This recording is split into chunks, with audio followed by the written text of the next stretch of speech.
The Bangsamoro Ministry of Social Service and Development is expanding programs to ensure equal access to social services, education, and livelihood opportunities.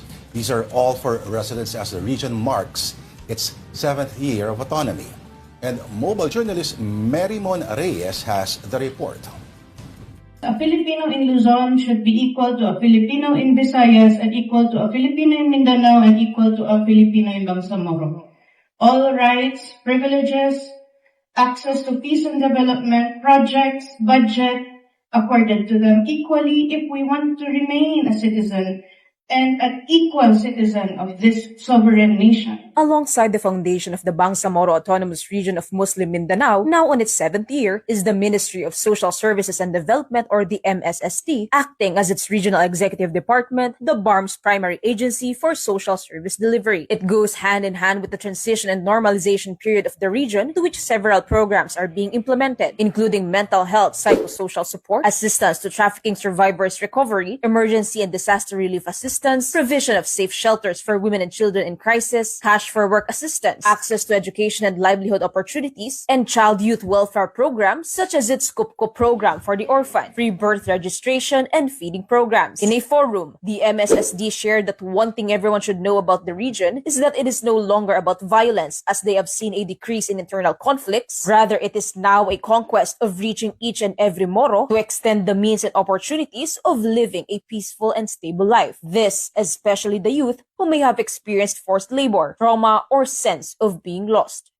Meron po kaming pinapatayong bahay Pag-asa. Sa local level, nalakasan natin yung responsibilidad ng mga kasama natin sa gobyerno. So binubuo natin yung mga interagency, multidisciplinary team para pagsisigurado na kung merong bata na napunta sa ganung landas, maibalik natin at mabigyan natin ng kaukulang serbisyo. Tuloy ang ating family development sessions. Para pagsisigurado na ang bawat pamilya, ang bawat magulang ay makita ang responsibilidad sa mga anak.